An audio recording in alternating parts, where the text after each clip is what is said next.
Welcome back to my YouTube channel. I hope आप सभी अच्छे होंगे। आई होप आपको चैप्टर नंबर 1 to 12 अच्छे से क्लियर अप हो गए होंगे। अगर कोई भी डाउट है उन चैप्टर से रिलेटेड आप मुझे कमेंट कर सकते हैं और साथ ही साथ ईमेल पर भी मैसेज कर सकते हैं।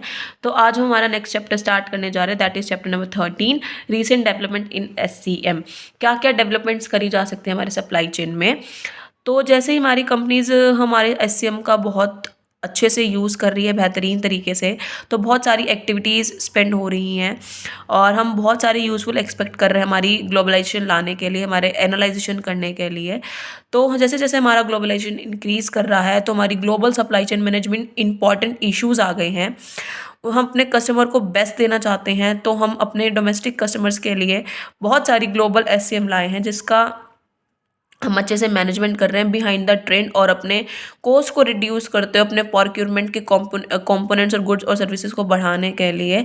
तो हम ट्रांसफॉर्म कर रहे हैं इंटरनल प्रेशर्स, टेक्नोलॉजी ट्रेंड्स और इंटरनेट एवोल्यूशन को प्रॉम्प्टली इवोल्यूट कर रहे हैं हमारे नेटवर्क्स, ताकि हमारे जो SCM का स्ट्रक्चर है वो डेटरमाइन करा जाए और हमारे जो इंपॉर्टेंट ट्रेंड्स हैं, इंपॉर्टेंट इम्पैक्ट्स हैं SCM के, वो लाई जाए, जो कि है emerging technologies, focus on SCM visibility, share economy and involving customers channel. देखिए हमारी टेक्नोलॉजीज को हम कैसे एमर्ज कर सकते हैं, like robotics, artificial intelligence, drones, ये टोटली चेंज कर रहा है हमारा सिनेरियो। और जो हमारा वेयर हाउसिंग और ट्रांसपोर्टेशन है, इनको हम इनोवेटली इनका अच्छा यूज़ करके नेटवर्क के थ्रू इन्हें क्रिएट करके हम बहुत अच्छा एफिशिएंट यूज़ कर सकते हैं हमारे SCM का।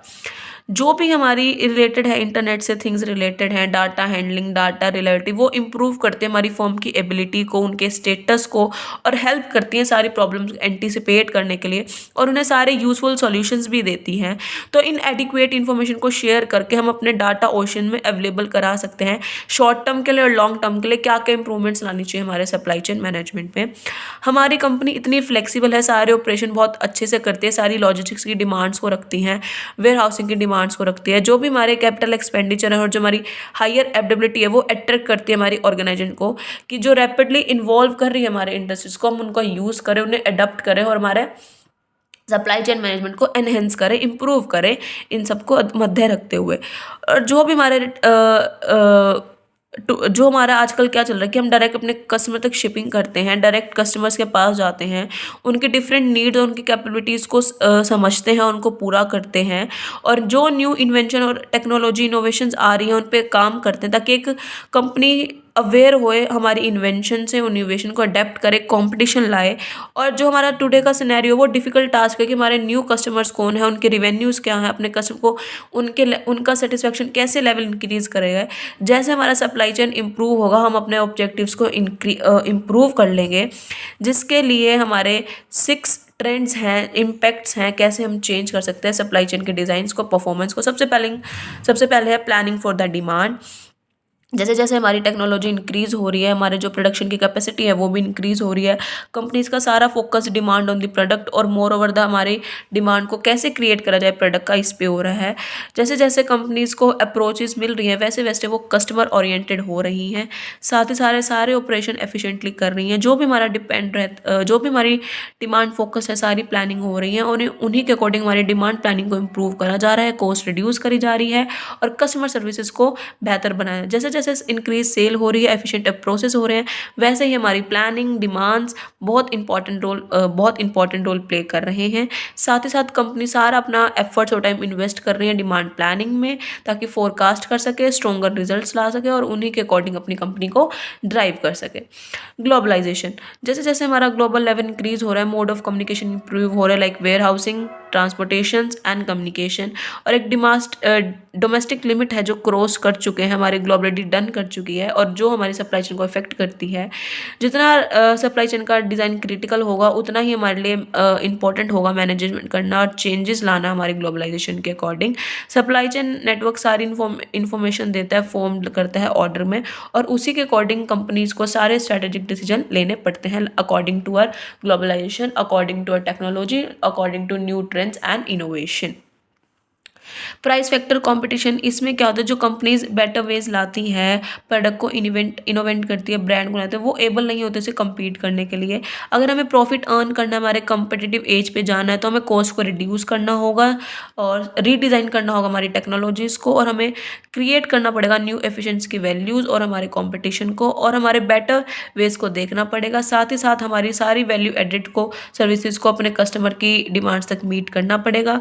कॉस्ट इंप्रूवमेंट के लिए हमारे inventory management, logistic operations, transportation management, product life cycle की इंप्रूवमेंट मैनेजमेंट, और हमारे आउटसोर्स जो सोर्सिंग और प्रोक्योरमेंट है उनकी स्टडीज़ को इम्प्रूव करना पड़ेगा, जिससे जो डिफ्रेंशिएट करने के लिए हमें VMI, RFI, labelling, packaging, drop shipping and collaborations को बढ़ाना होगा, जिससे ये सारे फैक्टर्स हमारे मार्केट में आए और हमें बेटर रिजल्ट दे कॉस्ट इंप्रूवमेंट के लिए।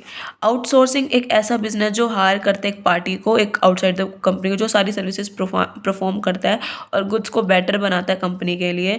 कॉस्ट कटिंग मेजर है जिसमें हम आउटसोर्स करते हैं हमारे एनवायरमेंट, जो भी इंफॉर्मेशन की नीड और कंट्रोल एक्सेलेंस होते हैं, सारी इन्फॉर्मेशन उनके लिए हाई प्रायोरिटी होती है, और हमारे आउटसोर्सेज को हेविली होते हैं कुछ सोर्सेज पे, उन्हें सुपीरियर सप्लाई चेन नेटवर्क देने के लिए, इंफॉर्मेशन सिस्टम को कनेक्ट करने के लिए और कोऑर्डिनेट करने के लिए, एक स्ट्रॉन्ग कंट्रोल मैकेनिज्म बनाने के लिए, और जो इन्वॉल्वमेंट है हमारे आउटसोर्स पार्टनर्स का इंफॉर्मेशन के लिए, उनके लिए।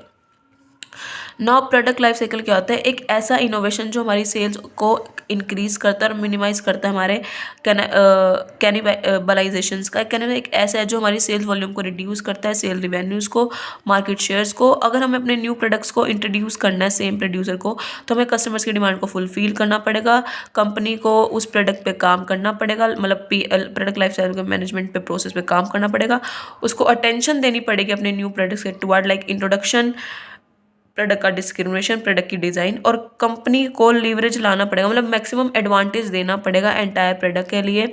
अपने इंफ्रास्ट्रक्चर के करेक्टरिस्टिक्स को भी बढ़ाना पड़ेगा, और उस जो हम प्रोडक्ट अपना इंट्रोड्यूस कर रहे हैं हमारे न्यू प्रोडक्ट के प्रोसेस को, उसमें कंपनीज को कोऑर्डिनेट करना पड़ेगा मार्केटिंग के साथ, इंजीनियरिंग के साथ, सेल्स और प्रोक्योरमेंट के फंक्शंस के साथ, और ईजिली मैनेज करके टूल सारे कस्टमर्स को अच्छे देने पड़ेंगे और एफर्ट्स लगाने पड़ेंगे उस प्रोडक्ट के लिए, like packaging, labelling, innovation and design.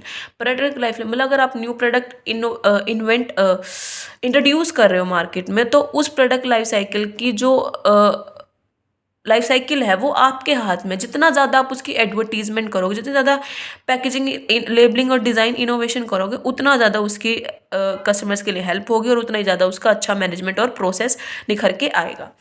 Collaborations क्या होता है, देखिए, जो जब एक ऐसा प्रोसेस में दो और दो से ज़्यादा ऑर्गेनाइजेशन एक साथ काम करती है एक पर्टिकुलर टास्क को अचीव करने के लिए, उनको वर्क कोलैबोरेटली कहते हैं। लाइक रिसोर्सेज रिक्वायर्ड्स एक कॉम्पोनेंट्स को फेस करने के लिए, जब रिसोर्सेज आपके पास कम हो, और डेवलप और मैच्योर करने के लिए आपको उस तरफ जाना ही पड़ता है जब आप कोलैबोरेट करते हैं अपने कस्टमर सप्लायर से, जिसका मेन ऑब्जेक्टिव ये होता है कि हम विजिबिलिटी को इंक्रीज करें और एफर्ट लगाए एक बेटर मैनेजमेंट डिसीजन, जिससे हमारी जो वैल्यू चेन है वो कॉस्ट की रिड्यूस हो जाए। एक बेटर कोऑर्डिनेशन होता है दोनों प्रोडक्ट अवेलेबिलिटी में, और एक इम्पैक्ट पड़ता है आपकी एंटायर वैल्यू चेन पे फॉर द रिटेलर। तो गार्टनर ने 1799 में कुछ ऐसे ट्रेंड्स दिए हैं जो इनसे अलावा बढ़ के, ये तो बेसिक थे जो आपने कहीं ना कहीं सुने होंगे मार्केट एरिया में, बट अब कुछ ऐसे ट्रेंड्स जो आपने कभी नहीं सुने, और अब इसकी वजह से सप्लाई चेन पे क्या क्या इफेक्ट पड़ा है। सबसे पहले आर्टिफिशियल इंटेलिजेंस, एक ऐसी ब्रांच, एक ऐसी कंप्यूटर साइंस जो स्टिमुलेट करती है ह्यूमन की इंटेलिजेंस प्रोसेस को, like machine, specially computer system को, जो इंक्लूड करती है आपकी इन्फॉर्मेशन की और रूल्स उस इन्फॉर्मेशन को कैसे यूज़ करते हैं, लाइक रीजनिंग, एक सेल्फ करेक्शन, सारे एक्सपेक्ट सिस्टम, स्पीच, मतलब एक ऐसा एक पर्टिकुलर एप्लीकेशन जो एक प्रोजेक्ट के लिए डेवलप करते हो सारे सिस्टम्स को, इंटेलेक्चुअल प्रोसेस, उसके करेक्टरिस्टिक्स ह्यूमन बीइंग के, उसका डिजर्वर मीनिंग, एक लर्नर, एक पास्ट एक्सपीरियंस, इन सारे मेन एलिमेंट क्या होते हैं एल के, learning, reasoning, problem solving, perception, language, ये सारे मेन एलिमेंट है। और जो एल है वो आपको हेल्प करते हैं सप्लाई चेन के लिए। सबसे पहले ऑपरेशनल प्रोक्योरमेंट, इसमें क्या करते हैं, कौन कौन से रिलेटेड टास्क होते हैं, ऑटोमेशन एंड आर्ग्यूमेंटेशन होते हैं, लाइक सप्लायर से बात करना जब आप ऑर्डरली कन्वर्जेशन कर रहे हो, एक एक्शंस भेजना सप्लायर्स को regarding governments and compliance material, और एक ऑर्डर मतलब एक परचेज रिक्वेस्ट करना, एक प्लेस करना परचेज रिक्वेस्ट को। मशीन लर्निंग, सप्लाई चेन, जब आप प्लानिंग फोरकास्ट करते हो तो इन्वेंट्री डिमांड सप्लाई होते हैं जो आपको हेल्पफुल करते हैं आपकी वेयर हाउसिंग मैनेजमेंट में, डिमांड की फोरकास्ट करने के लिए और एक डिजास्टर फ्लो करने के लिए, जिसका ओवर स्टॉकिंग और under stocking material warehousing में होता है। एमएल आपको सारी ऐसी कैपेबिलिटीज प्रोवाइड करते हैं जिससे आप मैनेजमेंट कर सकते हो, मैनेज कर सकते हो अपनी वेयर हाउसिंग की एफिशिएंसी के लिए। ऑटोमेनियस व्हीकल क्या होता है, जो एक स्ट्रेटेजिक टूल है जो डिज़ाइन करता है आपकी ऑटोमोटिव इंडस्ट्रीज़ को, जो लाइक व्हीकल से रिलेटेड, मतलब cameraman, sensor, communication in vehicles को एनेबल करती है, लाइक देखना, सुनना, सोचना और डिसीजन लेना ह्यूमन ड्राइव, जो आपको एआई ही हेल्प कर सकती है। और ये इतनी हेल्पफुल है कि ट्रांसपोर्टेशन को ही हेल्प करती है, लाइक सप्लाई चेन मैनेजमेंट के लिए। ठीक है।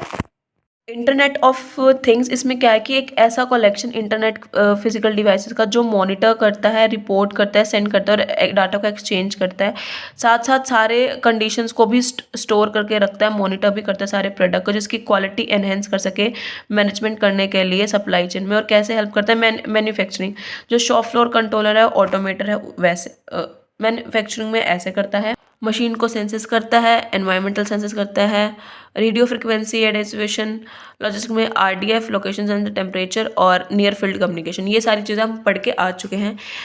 एक ऐसा data is available in real time, आपको एक रियल टाइम में डाटा अवेलेबल करा के देता है मोबाइल एप्लीकेशन, और कंट्रीब्यूट करता है एक बेटर कंट्रोल लाने में, जो आप मोबाइल एसेट्स को लाइक जो एबिलिटी है आपको जानने के लिए कि कहाँ पर हैं वो, एक बट आप ये भी जान सकते हो कि वो दे आर बीइंग यूज्ड, किस लिए वो यूज़ करे जा रहे हैं। एक ऐसा इंटरनेट ऑफ थिंग्स है कि आप ये जान सकते हो कि वो कहाँ पे है, वो क्या है और वो किस लिए यूज़ करे जा रहे हैं।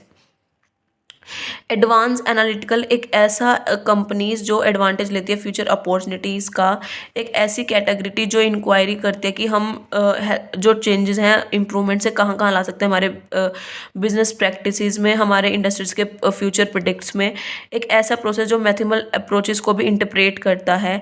Prediction analytical, data mining, big data analytical, machine learning are just some, एक कुछ टूल्स हैं एडवांस्ड एनालिटिकल्स के जो ऑफर करते हैं इन टूल को, ताकि एक जो प्रोसेस है वो आपका एक्यूरेट हो, मोर रिलायबल, आपकी कॉस्ट रिड्यूस हो।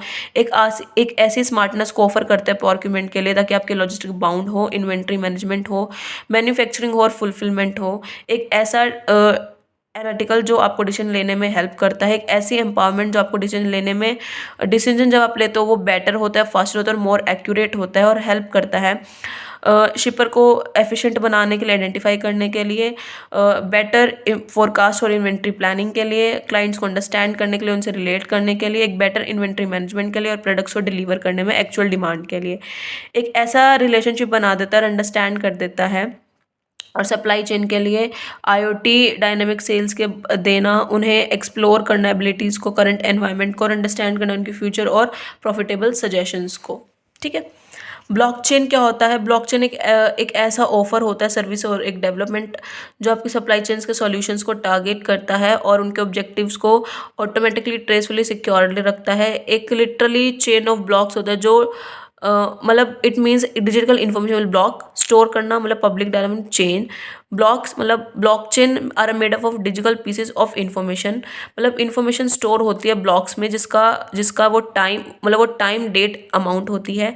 एक ब्लॉक स्टोर इन्फॉर्मेशन अबाउट कौन पार्टिसिपेट कर रहा है उस ट्रांजेक्शन में, और डिफ्रेंशिएट करता है आपके अदर ब्लॉक्स के साथ। और साथ ही साथ आपको ऑटोमेटिव सप्लाई पेमेंट देता है, फंड्स को ट्रांसफ़र करता है पूरे वर्ल्ड में, और आपको ट्रेडिशनल बैंकिंग ट्रांजैक्शंस भी देता है जब आपके पास, सॉरी नहीं देता, मतलब आपको उन चीज़ की नीड ही नहीं पड़ती। ठीक है। और जो ब्लॉक है वो कंपनीज़ को डिस्ट्रीब्यूटेड लेजर सिस्टम्स के लिए रिकॉर्ड करने के लिए हर एक स्टेज पे देता है, और साथ ही साथ फील्ड को एमर्ज करता है, और उन ब्लॉक्स का यूज़ करके वो ट्रैक कर सकते हैं शिपमेंट्स को, सिक्योरिटी की स्ट्रेंथ को, और आपके प्रोडक्ट ट्रेसबिलिटी को इम्प्रूव कर सकता है। रोबोटिक प्रोसेस ऑटोमेशन, इसमें क्या होता है, एक ऐसा बिजनेस एमर्जिंग फॉर्म जो ऑटोमेटिकली ट्रांसफर सॉफ्टवेयर पे बेस्ड है, वर्कर्स पे, जो ऑर्गेनाइजेशन को अलाउ करता है कि टास्क को ऑटोमेट करना, लाइक ह्यूमन बीइंग करते हैं काम को। एक ऐसा इंटरेक्ट करना एग्जिस्टिंग आईटी इंटरनेट से जिसका कोई कॉम्प्लेक्स सिस्टम नहीं अभी रिक्वायर्ड नहीं है, जिसका मेन ऑब्जेक्टिव यही है कि रिप्लेस रिपीटेशंस और क्लैरिफिकर टास्क को परफॉर्म करना ह्यूमन बींग्स की तरह। कंपनी वर्चुअल वर्कर्स को, जो ह्यूमन बींग काम करता है वो एफिशिएंट, पर वर्कर 24/7 कर सकता है बिना थके। तो जो प्रोडक्टिव है रोबोट वो 100% है और ह्यूमन की वो 60% है। तो रोबोट मल्टीटास्क कर सकता है, वो डिफरेंट जॉब्स को हैंडल कर सकता है टाइमली और एफिशिएंटली और इफेक्टिवली। सप्लाई चेन में एक रिड्यूस कर सकता है ओवरहेड्स को और स्टाफ कॉस्ट को। स्टाफ को हम कहीं शिफ्ट कर सकते हैं मोर एलिवेटेड एक्टिविटीज़ के लिए लोअर वैल्यू। और सप्लाई चेन्स की इस क्वालिटी को ऑब्टेन करने के लिए हमें अल्टीमेट ह्यूमन एरर्स और हमारे एवर्स आर सेव्ड। जो रिटेलर होते हैं उनको जो डिलीवरी है वो फास्टर मिलेगी और अर्लियर हम आइडेंटिफिकेशन कर सकते हैं। साथ ही साथ जो हमारा ट्रांसलेट है वो टाइमली हो सकता है और ऑटोमेटिंग जो क्रिएशन होगी हमारी परचेज सेल ऑर्डर की वो जल्दी होगी। ऑटोमेनियस थिंग्स जो विदाउट ह्यूमन की गाइडेंस से डायरेक्ट इंटरवेंशन से काम कर सकती है। टेक्नोलॉजी इंक्लूड करते हैं होम रोबोट्स और मल्टीपल रोबोट्स, मतलब होम रोबोट्स होंगे जो आपको पूरी केयर देंगे एल्डरली टू यंग, और वो जो एयरलैंड इन सारी इंफॉर्मेशन और कलेक्शंस को कलेक्ट करेंगे और अटैक करेंगे कैपेबिलिटीज़ को। फिजिकल डिवाइसेस होंगे जो ऑपरेट कर देंगे रियल वर्ल्ड। एक ऐसे लीडर जो इवोल्यूट कर सकते हैं हमारे ऑटोमेटिक थिंक को, लाइक सब्स्टिट्यूट और कॉम्प्लीमेंट्स को, जो ह्यूमन वर्कफोर्स है।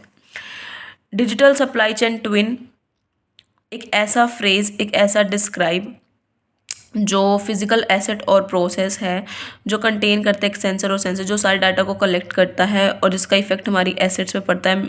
मशीनरी जनरेट करता है, वाइब्रेट करता है, heat, pressure, other things well. एक ऐसा डाटा जिसको हम प्रिडिक्ट कर सकते हैं, मशीन फेलियर हो जाए तो प्रिवेंशन कर सकते हैं मेंटेनेंस से। मशीन का फैक्ट्री इंपॉर्टेंट टूल है जिनका प्रोडक्शन जो अगर लॉस हो जाए, फेलियर हो जाए सर्विसेज कस्टमर की, तो वो ईजिली ड्रेन कर सकता है और हमारी सर्विसेज को, हमारी जो इम्प्रूवमेंट है फोरकास्टिंग की उसको इम्प्रूव कर सकता है। एक ऐसा रिप्रेजेंटेशन रिलेशनशिप का between all relevant activities like product, customer, market, distribution centre, plans, finance, weather, जिसको हम end to end visibility create कर सकते हैं। इमर्सिव एक्सपीरियंस एक ऐसा इन्वायरमेंट कम्प्लीटली जो हम चाहते हैं इनसाइड से वही होना, मतलब वर्चुअल रियलिटी देना परसेप्शन में, जो physical present non physical world है परसेप्शंस को क्रिएट करना, सराउंडिंग अपने साउंड, इमेजेस स्टिमुलेट करना, प्रोवाइड करना एक ऐसा इन्वायरमेंट जिसको हम मल्टीपल मोबाइल और IoT या फिर रिच एनवायरनमेंट भी कह सकते हैं। सेंस करना ऐसे चेंज को एडवांसली, और lot of rooms companies respond करते हैं बिजनेस एनवायरनमेंट को। डायरेक्ट डिलीवरी देना चाहना तो like manufacture, warehousing, shipping centres, retail और इवन द इंटरनेट। एक ऐसा डिस्ट्रीब्यूशन ऑफ प्रोडक्ट को इन्वॉल्व करना जो डायरेक्टली प्रोड्यूसर से और विदाउट यूजिंग एनी चैनल में, मतलब सारे मल्टीपल शॉप्स को ओपनिंग करना, मेल ऑर्डर्स का बिजनेस करना, सारी सेल्स को रिप्रेजेंटली सेंड करना, सारी ऑर्गेनाइजेशन को एलिगेट करना विद द मेन ऑब्जेक्टिव, और सप्लाई चेन को यूज़ करना सारे प्लेटफॉर्म जिससे हमारा टाइम बचे, हमारी सेफ्टी इंप्रूव हो और हमारे वर्क ईजिली हो जाए। सप्लाई चेन का सिनेरियो क्या है कि जो इकोनॉमिक्स है वो फास्टली ग्रोथ हो रहे हैं, सारे चैलेंजेस जो भी है वो मैनेज कर रहे हैं, प्रैक्टिसेस हो रही है, गवर्नमेंट पॉलिसीज़, सारी टेक्नोलॉजी का डेवलपमेंट हो रहा है। साथ ही साथ हमें लॉजिस्टिक पे कोई क्वेश्चन करने के लिए नहीं है, बट ग्रोथ हो रही है सेवरल ऑर्गेनाइजेशन की।